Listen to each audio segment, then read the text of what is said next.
কাজলা দিদি, যতীন্দ্রমোহন বাগচি।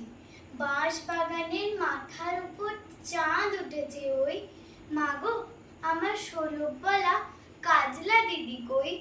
পুকুর পাড়ে নেবুর তলে থোকায় থোকায় জোনাই জলে, ফুলের গন্ধে ঘুম আসে না, একলা জেগে রই।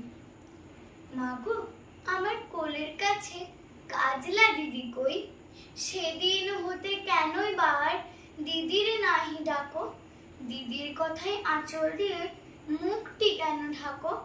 খাবার খেতে আসি যখন দিদি বলে ডাকি তখন, ও ঘর থেকে কেন মার দিদি আসে না গো? আমি ডাকি তুমি কেন চুপটি করে থাকো?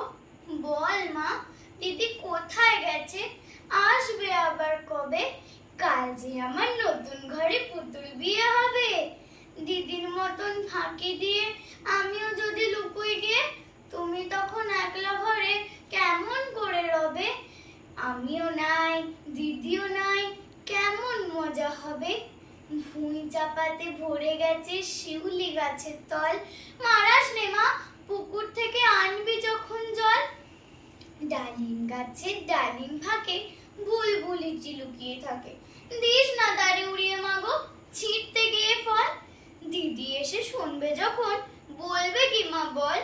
বাঁশ বাগানের মাথার উপর চাঁদ উঠেছে ওই, এমন সময় মাগো আমার কাজলা দিদি কই? বেড়ার ধারে পুকুর পাড়ে ঝিঝি ডাকে ঝোপে ঝাড়ে, নেবুর গন্ধে ঘুম আসে না, তাই তো জেগে রই।